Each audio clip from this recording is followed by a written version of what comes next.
Good afternoon, everyone. My name is Master Sergeant Angela Humphrey, and our topic of discussion for today is going to be on Point Credit Accounting and Reporting System, better known as CARS. Some of the subjects that we'll be talking about will be defining what a point credit summary is and some of its uses, how the retention and the retirement date is established, receiving point credit for participation and the importance of it. How do we retrieve a copy of our point credit summary, correcting service history or points, and the importance of why we are receiving the point credit summary? So let's talk a little bit about what a PCARS is. PCARS are points of unit for tracking an airman's participation while serving in the Alabama Air National Guard. Points are used to calculate the amount of satisfactory service an airman has completed for the purpose of retirement. So some of the uses for the PCARS is to obtain a VA home loan, to pay out educational benefits, or to qualify for military retirement. How do we establish our retention and retirement date? The retention and retirement date begins on one day of 1 year and ends on the preceding day of the following year. Here's an example. If the day began on 10 January of 2019, and let's use that date as your pay entry date, the R&R year would end on 9 January of 2020. A new R&R date is often established if the member transfers from a different branch of service. Instead of using the pay entry date as the start date, use the date that the member entered the new service component. For example, if a member enlisted in the Army on September 25, 1997, the R&R begins on 25 September 1997. And that service would end on 24 September of 1998. But if the member transfers from the Army to the Air National Guard on 31 January of 2001, an audit is conducted. That new date will change from 25 September of 1997 to 31 January of 2001. So all of your audits will take place on your new date, which is 31 January of 2001. Let's go into how can we receive point credit for participation. Each airman is credited with a year's satisfactory service when they earn 50 or more points within their full R&R year. By law, there's a cap on the amount of inactive duty points that a member can earn for retirement in a year. Normally, the inactive duty relates to your drills or any ECI points that you may earn from your professional military education, as well as your membership points. As of 30 October 2007, the maximum amount of points that can be earned is 130 points. Active duty points are not affected. So if you do active duty, you get 1 point per day of active duty. You will continue to earn that 1 point per day. Airmen can earn points by doing the following. 1 point for each day of active duty, and active duty entails AT, MPA days, AGR, stat tour, or any type of additional active duty days. Next, 1 point for 4 hours of inactive duty training, and this relates to your UTA. You can earn 15 membership points as long as you're a member of the Alabama Air National Guard, and know that these points can be prorated if it's for a partial year. Lastly, 1 point for every 3 hours of study for a military course. And this is your PME for ECI or any type of distance learning courses. So I've gone in and tallied those points for you, and here's what they should look like. For drill, you should earn 48 points for that physical year, 14 points for any AT. Those points can fluctuate depending on whether or not you do more or less. 15 points for your membership points for a total of 77. Since I stated earlier that you need 50 points in order to have a good year, this would be considered a good year. The numbers that I've entered above does not include any type of professional military education that you have performed, a partial mobilization, or any stat tours that you've done. Always ensure that the points you've earned during your R&R year and not your physical year are accounted for. So with that being said, your points are not tallied based upon your physical year of drill, rather your R&R year. So if drill is from October to September, your R&R may be affected if you do not perform all those drills within your R&R year as opposed to your physical year of drill. So let's talk about where we can find a copy of our point credit summary. One place your point credit summary can be found is in MilPDS.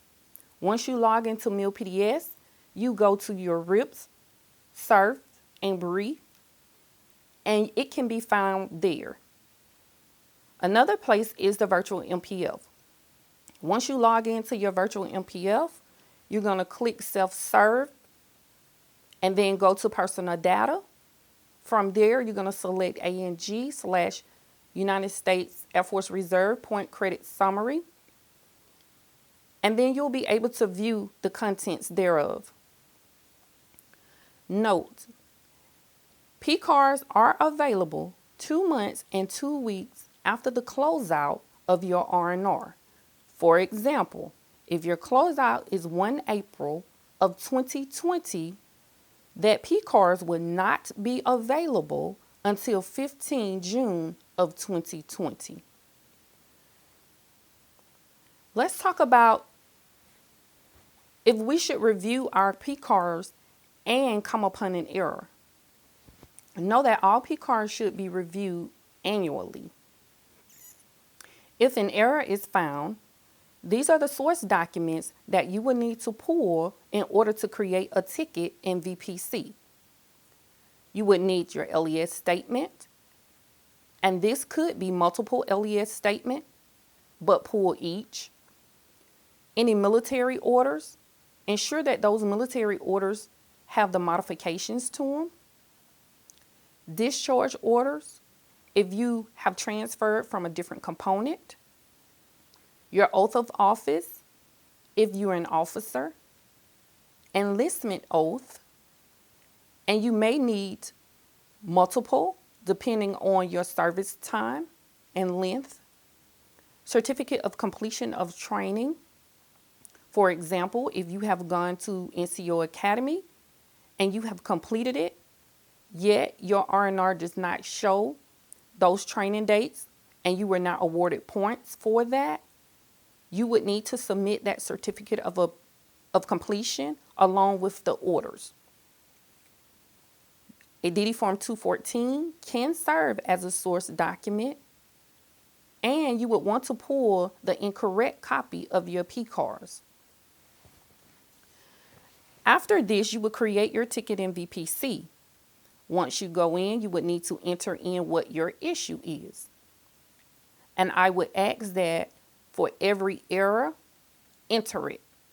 That way, the POC will know exactly what to fix. Upload all of your supporting documentations and then submit your ticket. Once your ticket has been submitted, you will receive by email a tracking number. This tracking number will be used if you need to do a follow-up. Once that request has been answered, ensure that you go back pull a new Pcars on yourself to ensure that those errors have been corrected. Why are point credit summaries so important? One reason is you want to always ensure that you receive the correct number of points for what you have earned. Also, it is important to ensure that your points are correct due to your military retirement. No one wants to get to 20 years of military service and find out that they only have 16.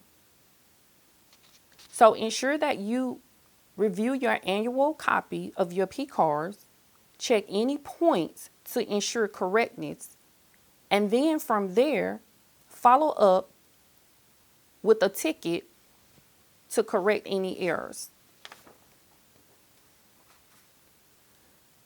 So we're going to look at a copy of a point credit summary that I pulled on one of our airmen. This copy has been sanitized. So as you can see, the member is Donover Dominique Latrice. Under her name, you can see the R&R date at 0503. And that is the month and date.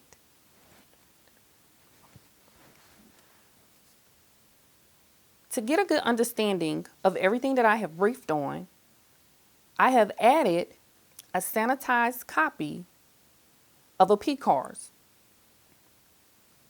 Under the name, you can see the R&R date. This is where you will find yours. Next, you will see the service history. You can see active duty, IDT, IDS, ECI for your professional military education, your membership points, your total points, and then those that went towards retirement, the satisfactory year you've earned. Under that, you will see points accrued through to May of 2019. So this person's Pcars closed out on 2 May of 2019. We're going to go down. We're going to look at 3 May of 2009, 2 May of 2010. 3 May 2009 is when this Pcars began. This is the R&R. The end or closeout of that R&R is 2 May 2010. Through that period, the member earned 118 active duty points. So we are to assume that this person went to basic training and tech school during this time frame. Her IDT, which is the number of drills she's completed, is 47. ECI, she did not get any points. Membership points, because she participated for a full year, she got 15 membership points. The total of her points was 180. We're going to go down to 3 May 2011 to 2 May of 2012, and that's going to be on the third row. We can see this person earned 17 active duty points, 48 periods of drill, ECI point, so they did some type of professional military education because they obtained 11 points. And again, they were awarded 15 membership points. The total number of points is 91, and those that went towards retirement is 91. If you go down to the bottom, you will have a legend, and this legend will basically tell you what the codes stand for. Type of duty TD, 1 equals active duty, 2 is for active duty specific, 3 for active duty school, 4 active duty annual, 5 extended active duty. We're going to say 7 for IDT, 9 for ECI. So if you go down to the where it says current R&R year points from date to date, the points, the TD, which is your legend. So for May 2019 to 4 May 2019, this member earned 2 points. Our legend tells us that it was coded under a 7. If we go back to our legend, 7 tells us that it was for an IDT, which is a drill period. Let's go down and look at 24 June 2019 to 29 June 2019. This member earned a total of 6 points, and the legend 4 says that this was an active duty annual. So if you have any questions about your Pcars once you pull it, you can definitely come and talk with me, and I'll be able to sit down with you and go over any necessary items to ensure that you have a correct Pcars. This concludes our training. Have a good day.